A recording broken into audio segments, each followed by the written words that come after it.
unlock this door with the key of imagination. Beyond it is another dimension. A dimension of sound, a dimension of sight, a dimension of mind.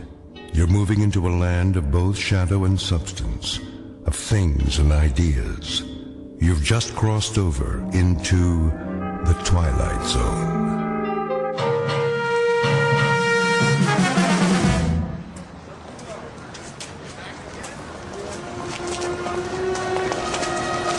That looks like a good spot. Where? Up ahead, on the corner. Yeah, we'll set up some boxes. I don't know. It's perfect, I tell you. All these people taking a walk after dinner, they'll listen. Oh, they'll listen, all right. Just hand out the pamphlets for now. I have to work on my speech. What speech? You don't need one. Just say it the way you say it to us. These people, they don't know what we stand for. So tell him, Pete. We'll make sure they listen. Put the flag up against the building. Which one? Both of them. Ours and Old Glory. The big two. There's some boxes. You can stand on them. I'll go set them up.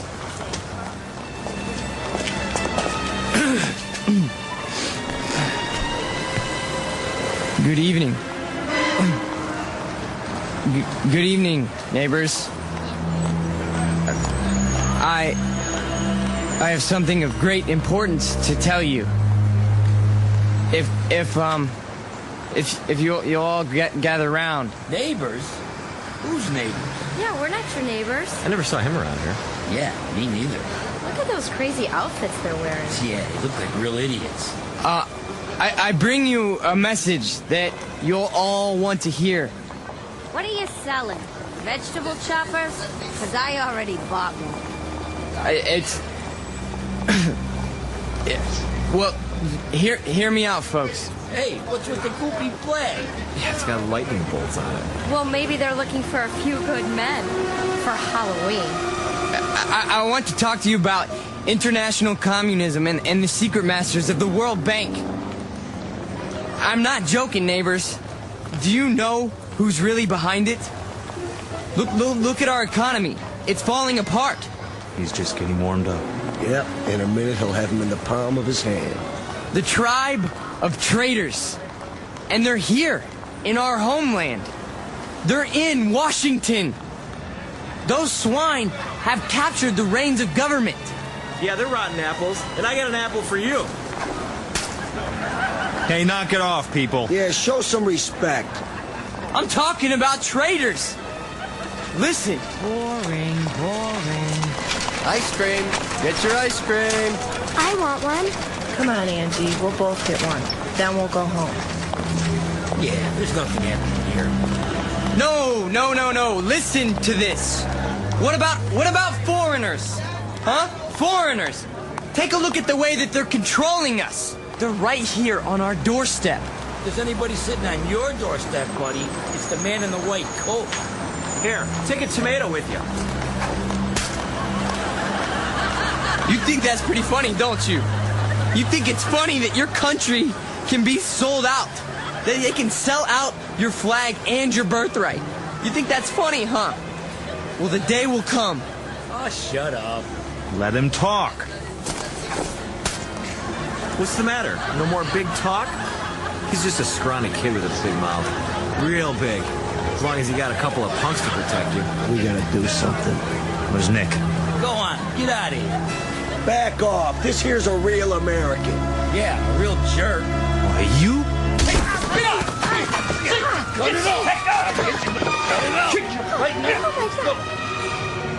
Portrait of a Bush League Führer named Peter Vollmer, a young man who feeds off his self-delusions and is left perpetually hungry. Like his goose-stepping predecessors, he searches for something to explain this hunger, to rationalize why the world passes him by without saluting. In his own twisted and distorted lexicon, he calls it faith, strength, truth. But the particular brand of truth he seeks can be found in any sewer. Peter Vollmer doesn't know it yet, but he is about to ply his trade on another corner, an intersection in a strange shadowland called the Twilight Zone.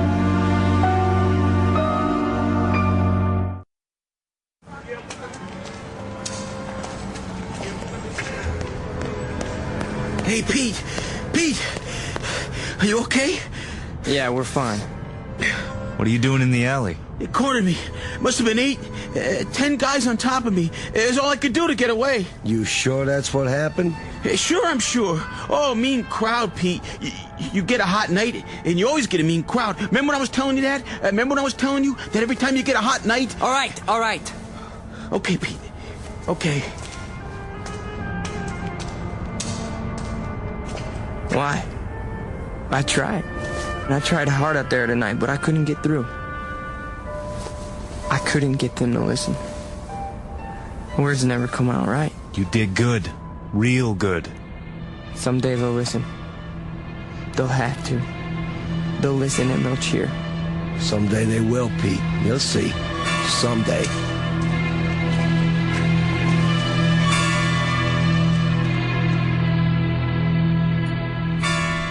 Now, hold still. It's only a cut, not a mortal wound.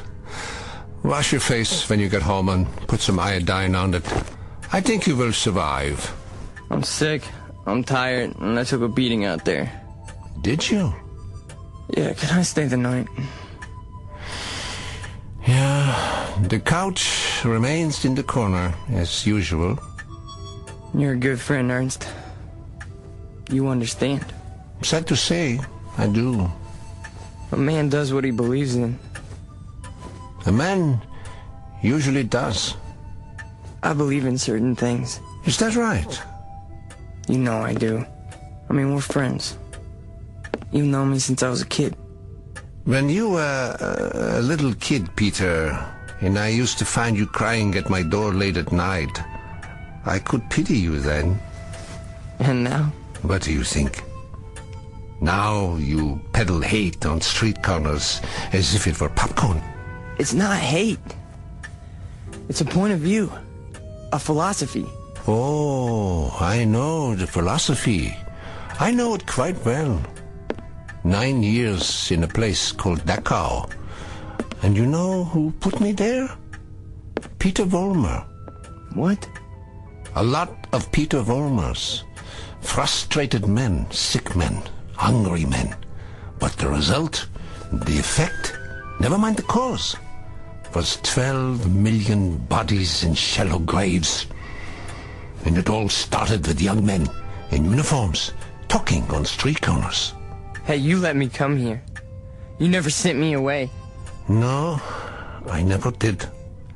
I never do.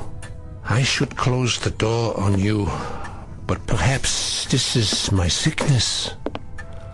I only see the boy, not the man. Go ahead. Sleep on my couch. Look, why don't you understand? You're the only person in the world I ever had.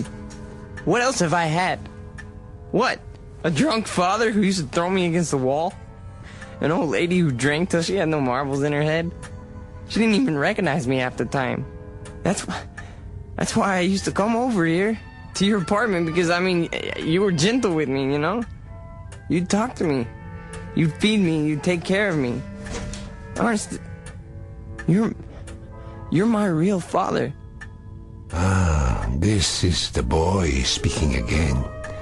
The little boy with so much fear in him. Yeah, you rest now, Peter. You rest well.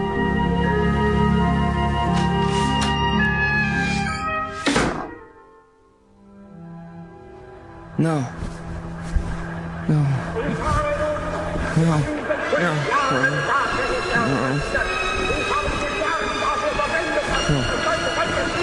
Wait. Eugene.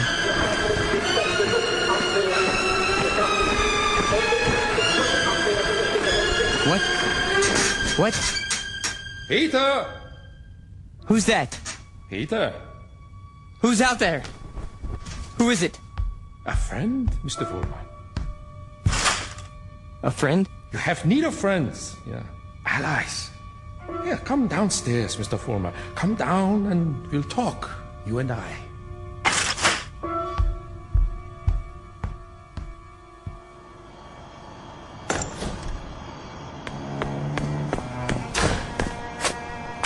Hello, Mr. Fulmer. I heard people out here. Oh, did you? And your voice. Well, a dream, perhaps, of better days to come. Who are you? Take a good look. Do you not recognize me? Surely you have seen my picture. Wait. That hair. With the mustache. No. I can't be. You died a long time ago. Did I? Or perhaps I only wanted people to think so. But you're a great man. I am aware of your opinion. How did you know where to find me?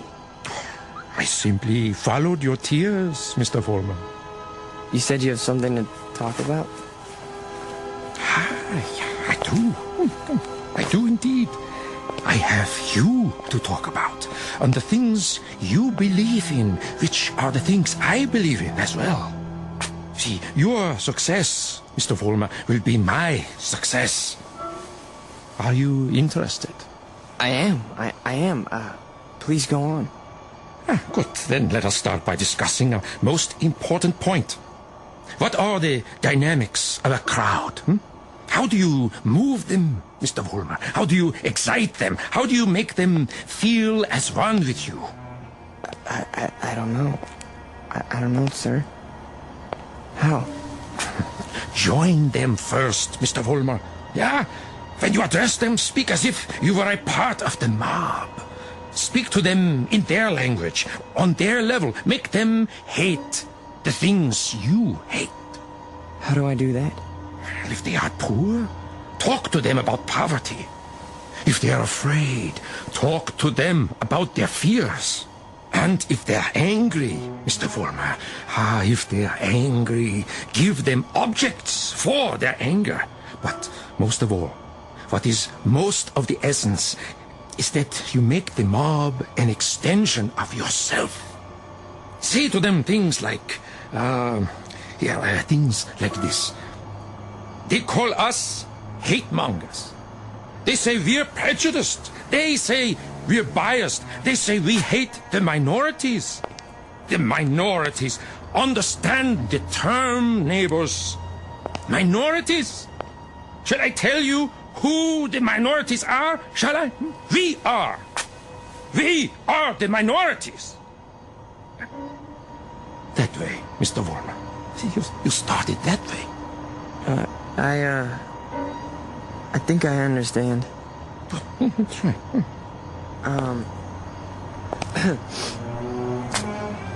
Neighbors. Neighbors, they call us hate mongers. That's it, Moon. They say we're prejudiced. They say we're biased. Yeah, now you have got it. Go on. The minorities? Understand the term, neighbors. The minorities. Shall I tell you who the minorities are? We are the minorities. Because patriotism is the minority. Because love of country is the minority. Because to live in a free white America seems to be a minority opinion. Well, if it's the minority opinion that we must survive, then we are the minority. And this minority will not stop until it's the majority. This minority will not give up the fight. No, this is the promise, and this is the legacy.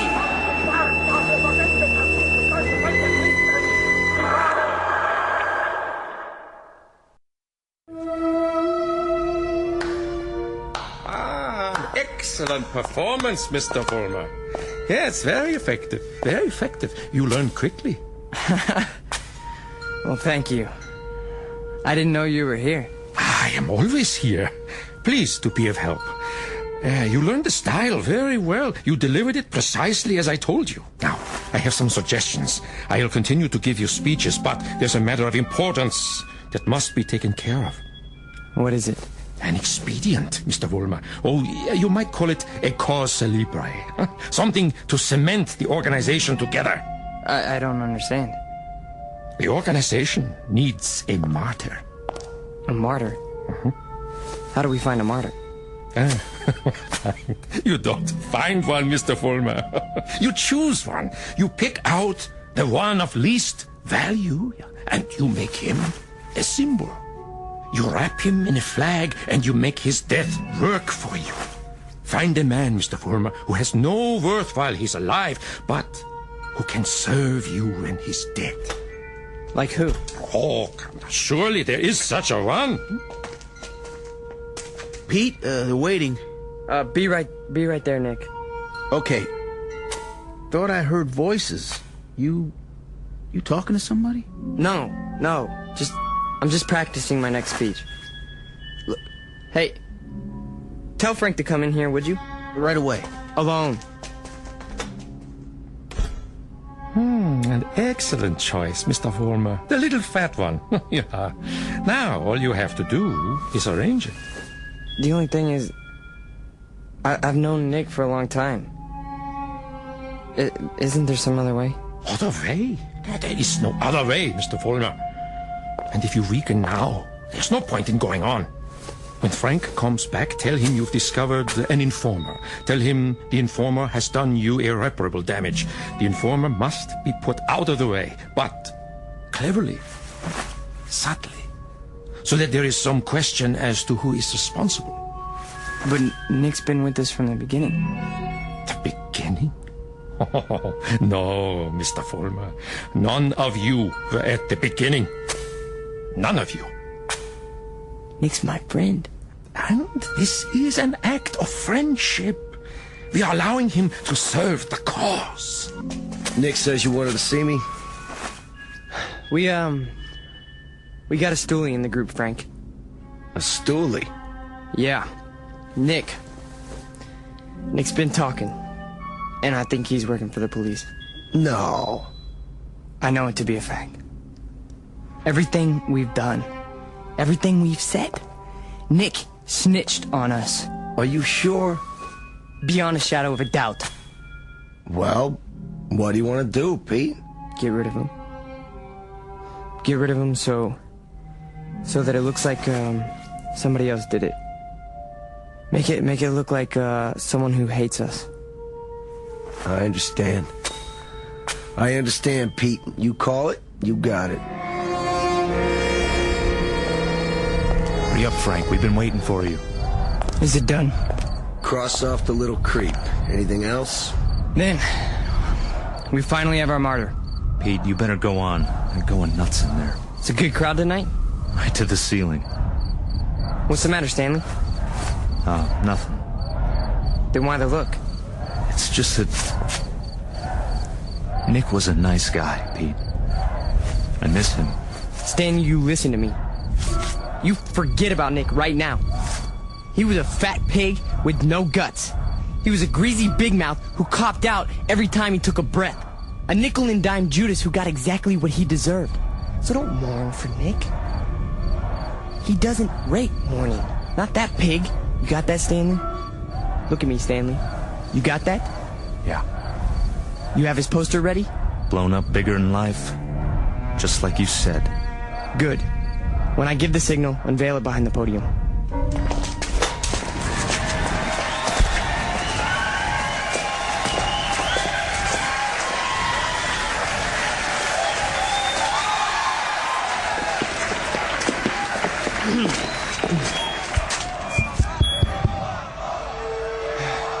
All right, everyone. I have something very important to say. A man of honor has died tonight. A decent, courageous fighter for the cause of freedom. He gave his life. He gave his life for us. Some skulking assassin murdered him. But friends and neighbors and co-fighters, Nick Bloss did not die in vain. They stilled his great heart, but they could not stifle his memory. They could not obliterate his courage. They could not wipe away his honor. He lives, my friends. He lives in you, and he lives in me. He lives deep in the gut of any human being who believes that the United States of America should be free, should be untainted, should be free from the mongrels who try to enslave it. Now, Stanley, look at this portrait of Nick Bloss in his uniform. He wore it proudly. He died for it. And you and I, neighbors, we will live for it!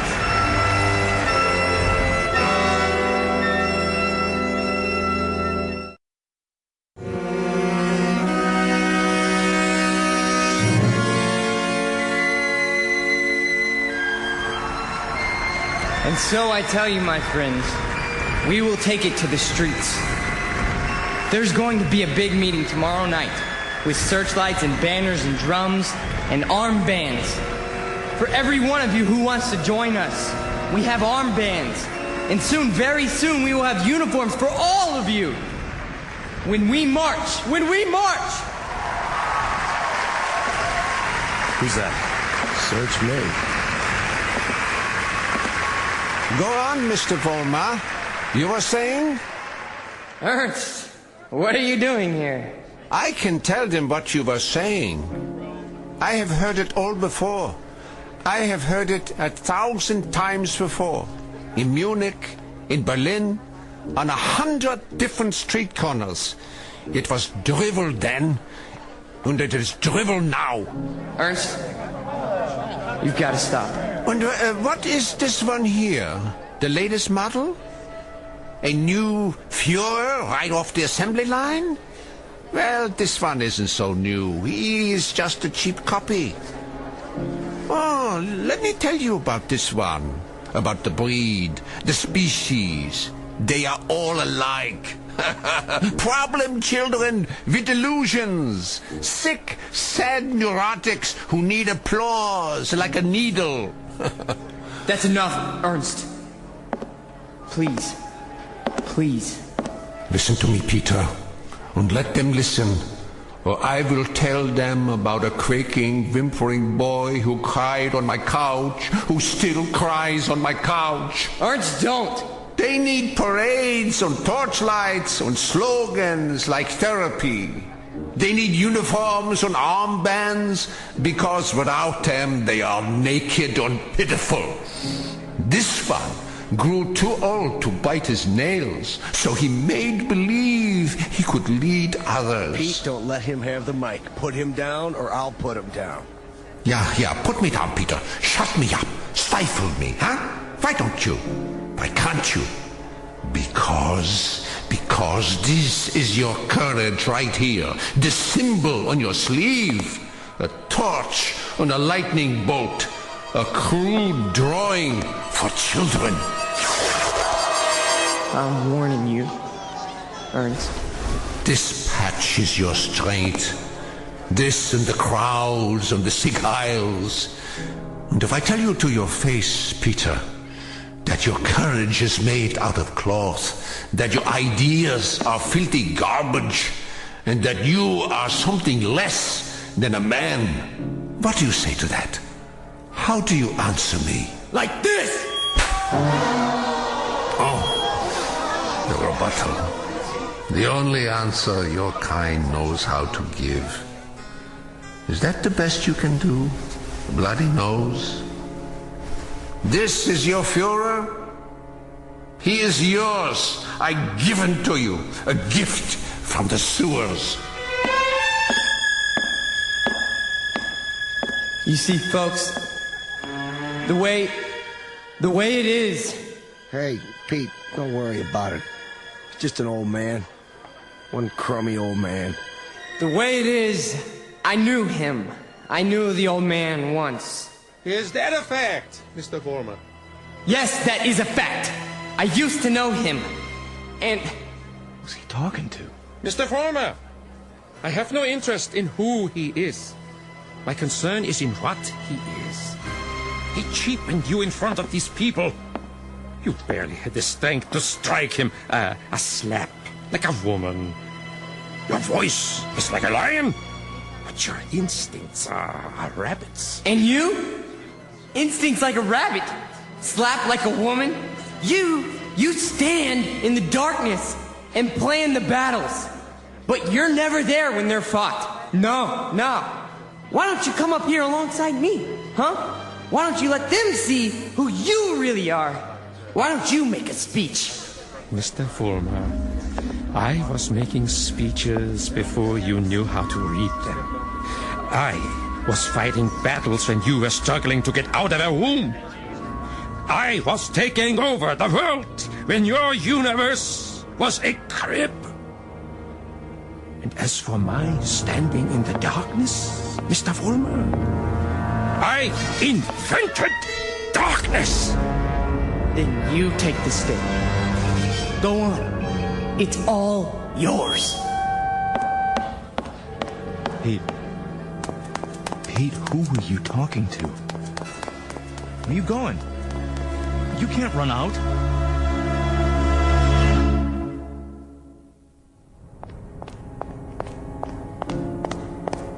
Ernst! Ernst! Where are you? Let me explain. You! Why? Why did you pick me? I didn't pick you, Mr. Fulmer. You picked me. You chose my ideas. You invoked my name. So now, you must take whatever comes with it. What? In the past, I've given you suggestions. Now, I give orders. Orders? What do you want me to do? From now on, you must be built of steel. No soft gaps of sentiment. Steel, Mr. Fulmer. The way we handled Nick, and the mobs and the speeches. And gradually, bit by bit, we shall forge something strong, something powerful.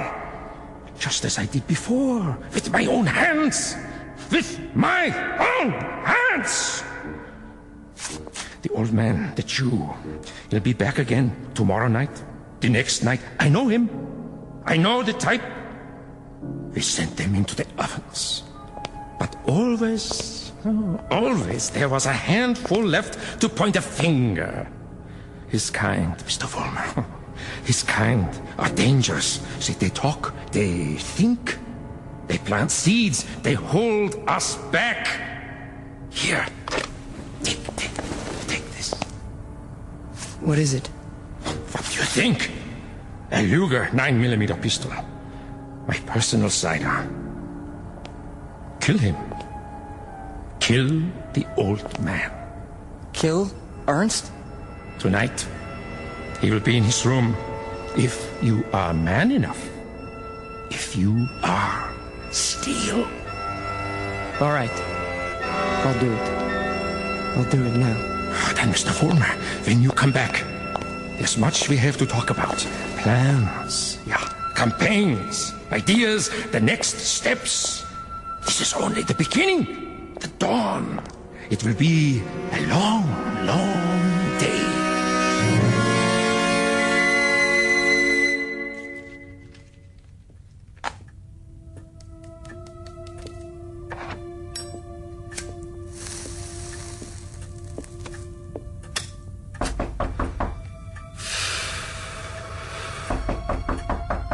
Yeah?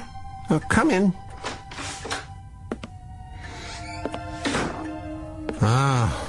I thought it was you. You wouldn't listen to me, Ernst. On the contrary, I listened to all that I was able to stand. You should pay attention now. I can't even begin to tell you what's happened. It's too incredible. It's too unbelievable. I can tell you this much. We're on the march. From now on, we only go forward. There's no stopping us. No stopping you, Peter? An old man stopped you tonight with a few words. He stopped you with the truth. You're wrong, Ernst. It's not just me anymore. There's someone else. Someone behind us.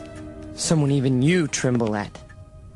He'd have to be a very imposing figure, Peter. Much more imposing than you. Oh, he is. He gave me this. See? More imposing even than a gun. That's only because you don't think I'll use it. Which only goes to show that you don't know me. Then shoot. Kill. Destroy me, if you can. Am I close enough to you? You're frightened. Admit it. Not at all. Impatient and a little bored. With living? I was having to live in a time that produces people like you. Once, years ago, you made death inviting. You still do. So do me the goodness, Peter. Get it over with as quickly as possible. I'm waiting, Peter. Kill him, Volmer. Kill the old man. Kill the Jew. Use strength. Use will. Be made of steel, Volmer. Kill him. Kill him now. You see, Ernst? I told you. I told you. I'm made of steel. All steel. All strength. But at the expense of things that most other men have. Some fragments of decency that tell them right from wrong. That make them love. Yes, Peter, you have steel, but now you have no heart.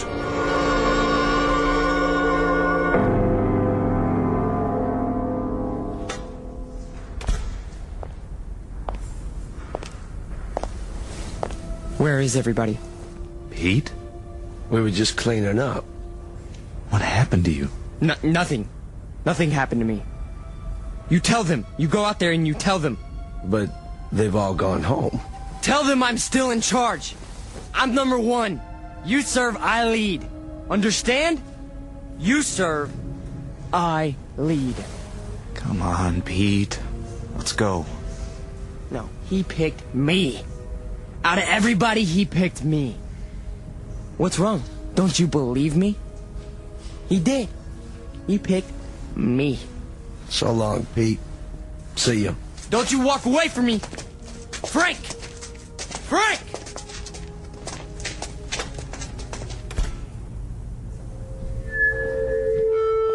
Who's there? Who is that? Volmer? You. I did what you said. Sentimentality, Mr. Volmer? None! Steel? Steel. And no regrets? None. What did you destroy tonight? Only a disease. A growth on our flesh that had to be removed. Not a man, then? No. Hardly a man. How did it feel? It felt like I was immortal. Mr. Volmer, we are immortal. Yes. Yes.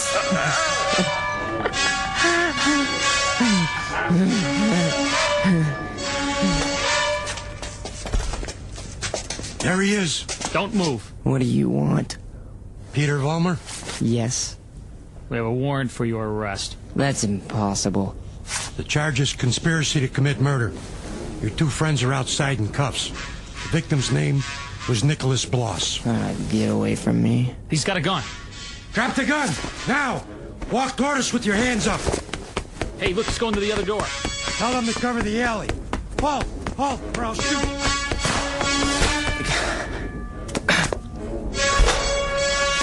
Hold it right there.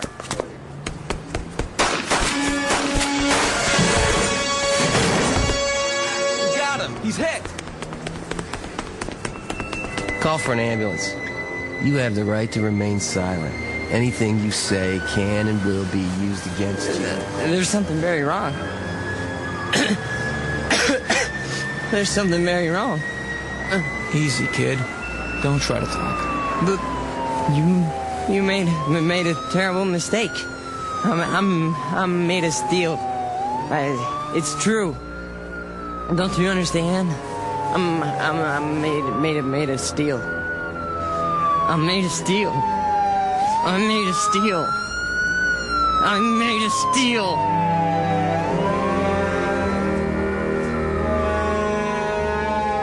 Where will he appear next? This phantom from another time, this resurrected ghost of an old nightmare. Chicago, Los Angeles, Miami, Florida, perhaps. Vincennes, Indiana, Syracuse, New York. Any place, every place where there's hate, where there's prejudice, where there's bigotry. Because he's alive. He's alive so long as these evils exist. Remember that when he comes to your town.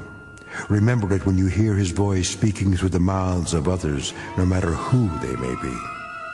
Remember it when you hear a name called a minority slandered.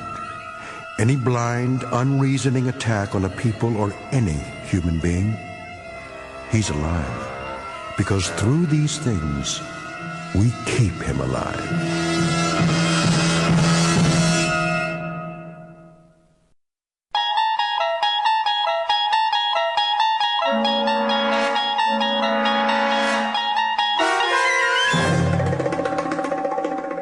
He's Alive, starring Peter Mark Richmond and Marshall Allman, with Stacy Keach as your narrator, was adapted for radio by Dennis Etchison and written for The Twilight Zone by Rod Serling. This copyrighted radio series is produced and directed by Carl Amari for Falcon Picture Group. Doug James speaking.